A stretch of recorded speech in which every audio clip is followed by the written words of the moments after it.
Well, good afternoon. It was another beautiful sunny day in Fort McMurray, Alberta, Thursday, February 1st, 2024. The sign says breaking news, but it would be more accurate if it said breaking down the news, because that's what I'm here tonight to do. I want to discuss the press release that our Premier here, Danielle Smith, gave yesterday. In the first words out of her mouth, she used the word inclusive, which, whether you know it or not, comes straight from these guys, the United Nations. It's part of the World Economic Forum's Sustainable Development Goals. You know, the whole diversity, inclusivity, and equity. And before I go any further, I just want to make note that there is a petition right now that was initiated by a fellow Canadian, Mr. Doug Porter, and then it was supported by MP Leslyn Lewis, and it's a petition to get Canada out of the United Nations because it is the source of all of our suffering. Everything that you've been experiencing for the last, well, primarily the last 3 years, but it's been a lot longer than that. We've just been the frog sitting in the water, and the water is getting hotter and hotter. But back to Danielle's release.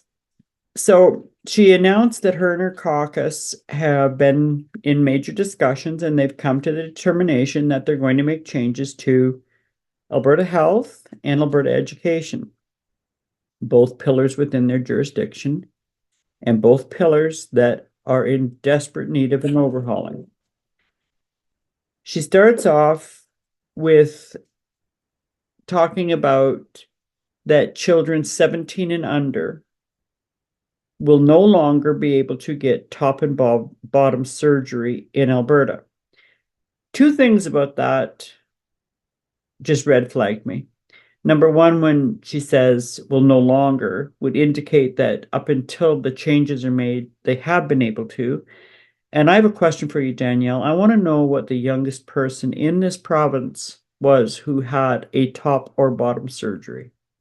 I'm just really curious.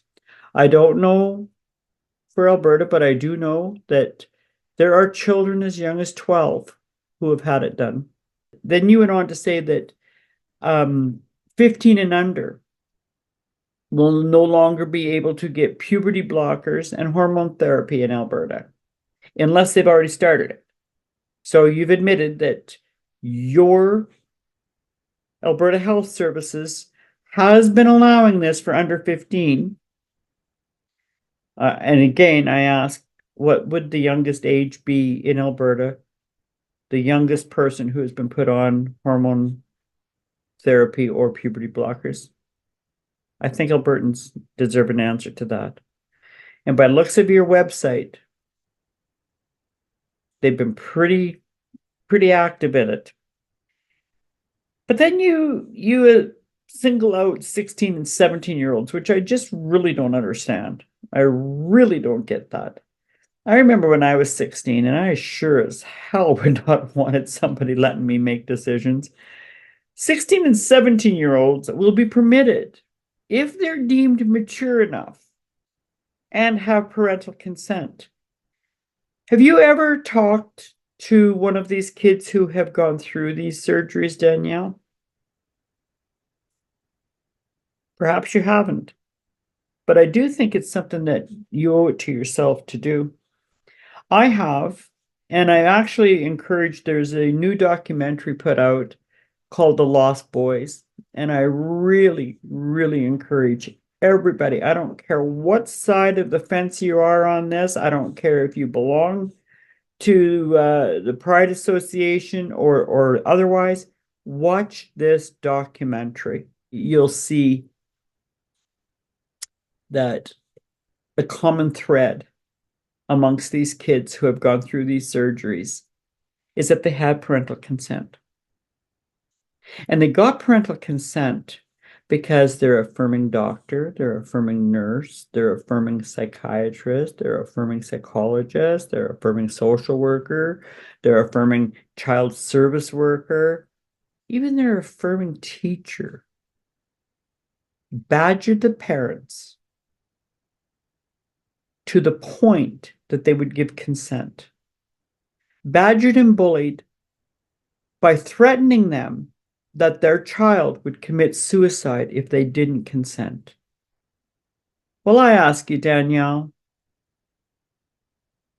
would you give consent if this was your child? I can tell you straight up for myself, if somebody told me that one of my kids was going to commit suicide if I didn't consent to it, I'd be consenting. So maybe that's another little piece of this puzzle that you and your caucus need to sit down and discuss. And do it now. So we'll move past that. Then you go on in your press release that you are putting together a private directory, I believe you called it, of doctors who are going to specialize in this care. And the reason for that is these Albertans who have gone through these surgeries are going to need these are your words, lifelong healthcare needs, hormone and surgical aftercare. So then she goes on into what the changes they want to make in the school system. Now, the one good thing that I did see here is many people thought that this was just conspiracy theory. These things weren't really happening in the schools. Well, now that the Premier of Alberta that's come out and said this stuff, now maybe you people who think that this is all conspiracy theory will start to realize that it's all conspiracy. And again, coming right from the United Nations. If you go in, and this is what is so frustrating. So Danielle Smith says that now parents are going to have to opt in to have these programs taught in their child's class. And this is kindergarten to grade 12, let me remind you. Kindergarten. Many parents don't have a clue what it's about, and they just sign the slip and goes back in the backpack. How about this, Danielle? How about the education in these Alberta schools falls on your shoulders? How about this?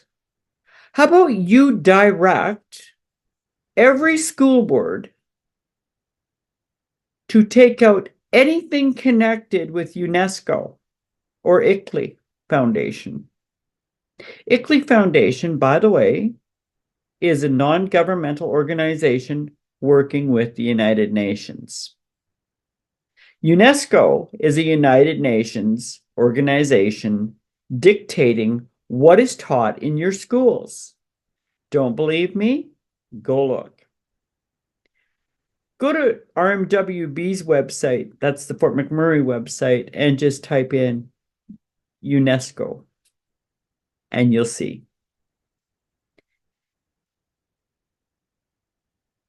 If you're serious about this, Danielle Smith, direct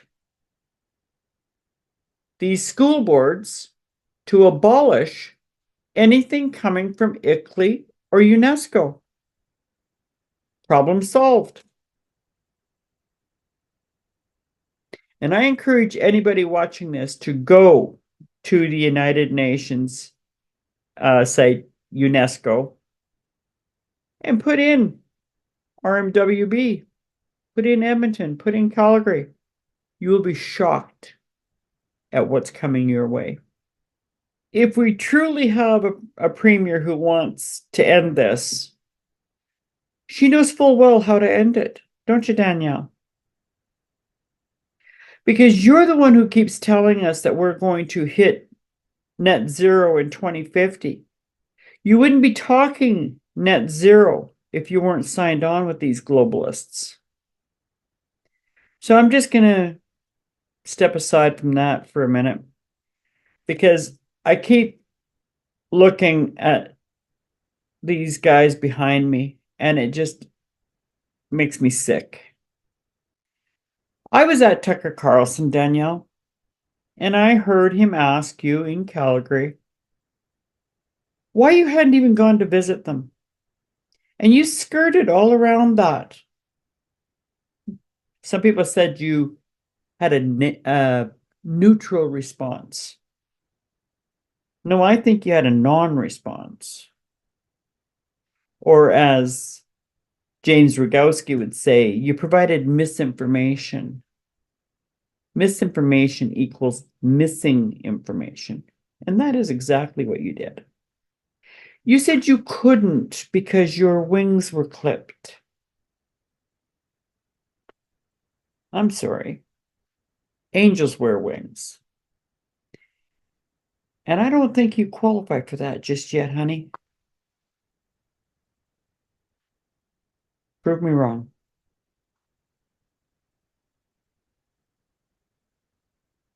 If your wings were clipped, by whom? Then we had Leighton Gray come out and say that it was within your power, one stroke of the pen, and you could have these boys released tomorrow.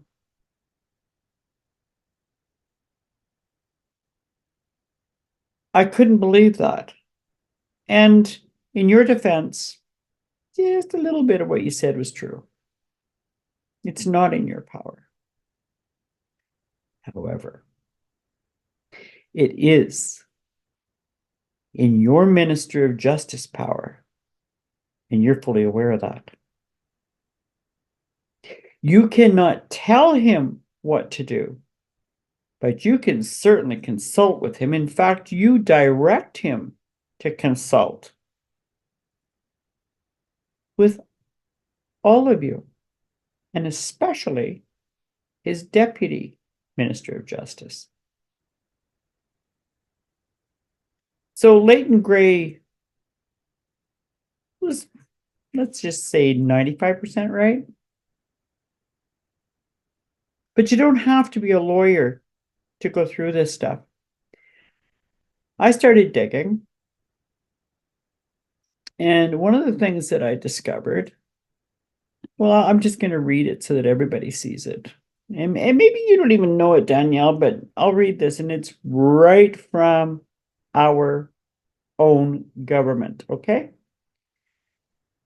I guess what a lot of people don't know is the Minister of Justice, Mr. Mickey Amory, is also the Attorney General. Two names, same position. So the Attorney General is traditionally responsible for administering justice and for initiating or terminating, underline that, or terminating criminal and penal prosecutions. He also acts as representative of the Crown in the courts and in various criminal proceedings. Those functions give him the status of constitutional guardian of the social peace, and who has a duty to ensure that crimes and violations of the law are punished.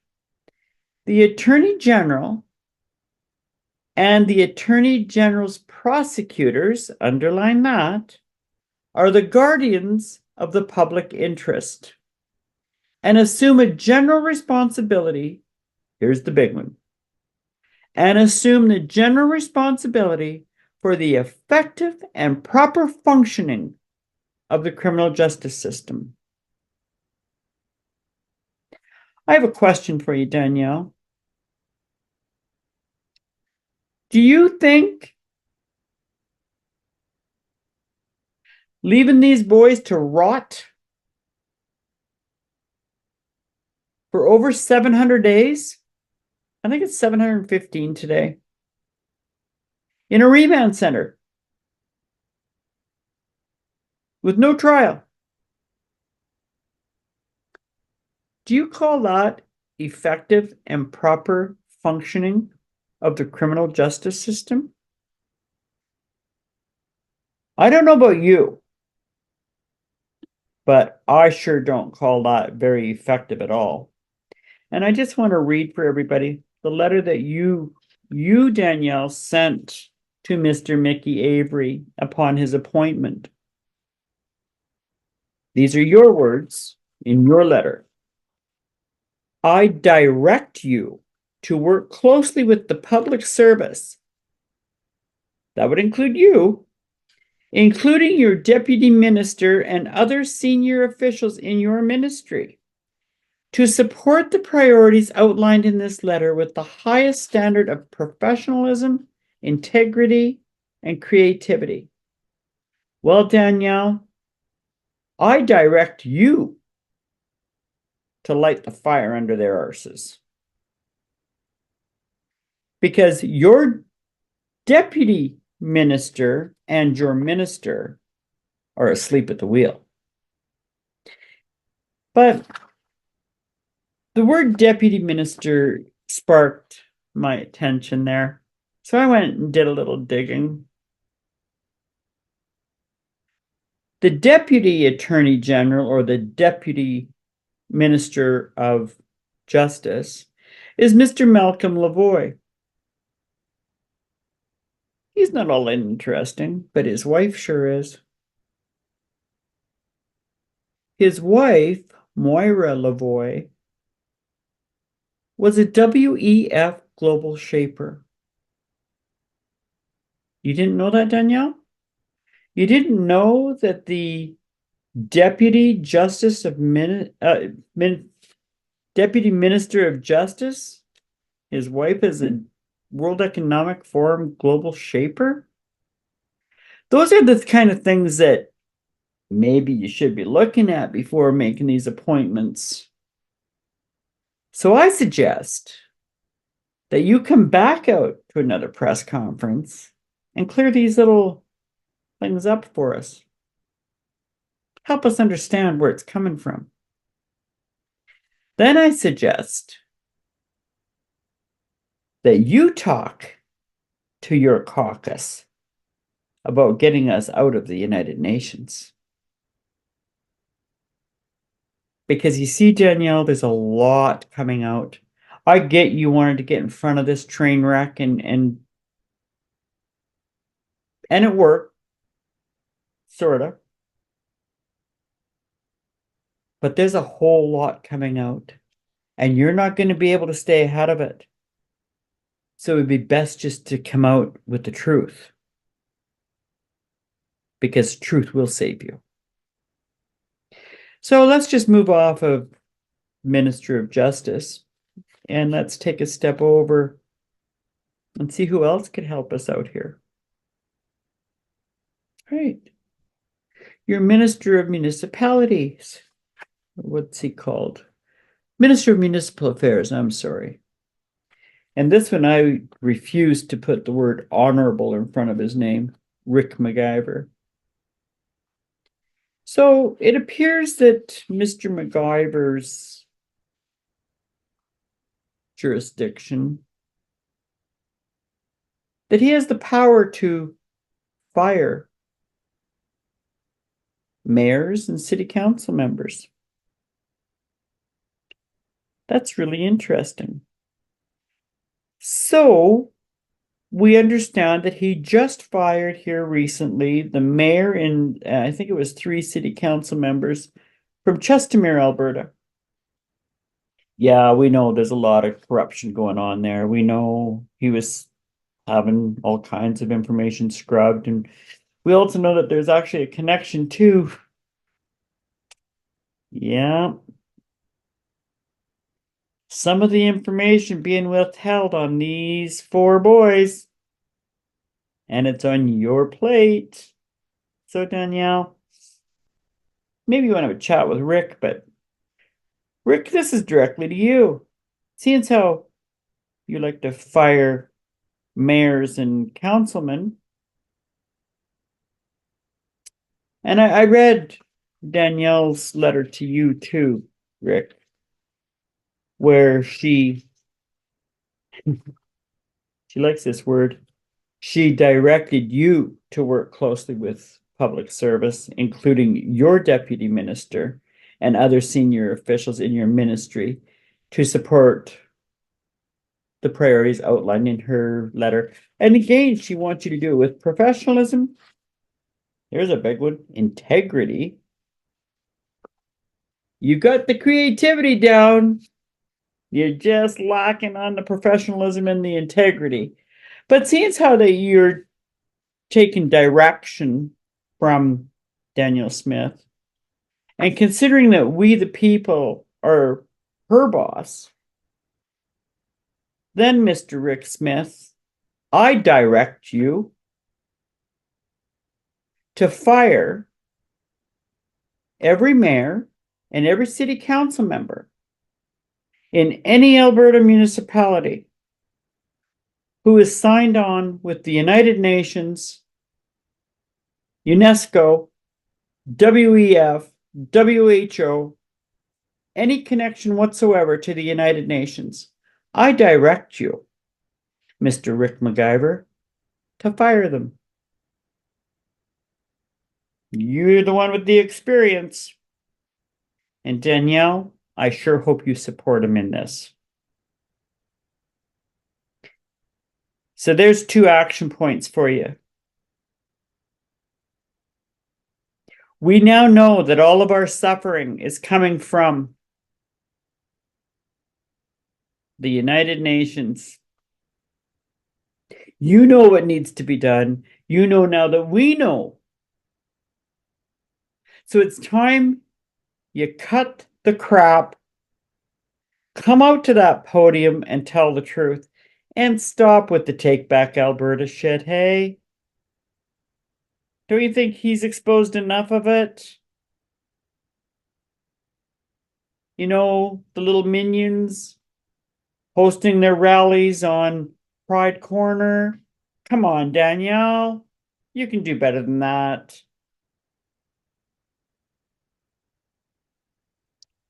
If you'd like to get in touch with me, Danielle, you've got my email. I've sent you many, but you refuse to respond to me. So everybody can know, anybody who wants to get in touch with me, who would like to see more evidence that's about to be unleashed, feel free to send me an email to takeyourpowerback@proton.me. I'm tired of it, Danielle. I pray to God that you are what Klaus Schwab is calling a useful idiot. And if that's the case, be fully aware that when your usefulness is done, so are you. You become one of us, the useless eaters. I'll leave that with you, Danielle. I hope to hear from you. But Mr. Mickey Amory and Mr. Lavoie, what time can we expect these boys to be released tomorrow? We're not going to cut any grace periods here. 2 years they've been rotting in those cells. The game is over. You're not protecting Mr. Fancy Socks or Danielle Smith or Jason Kenney or any of these creeps anymore. Set those boys free.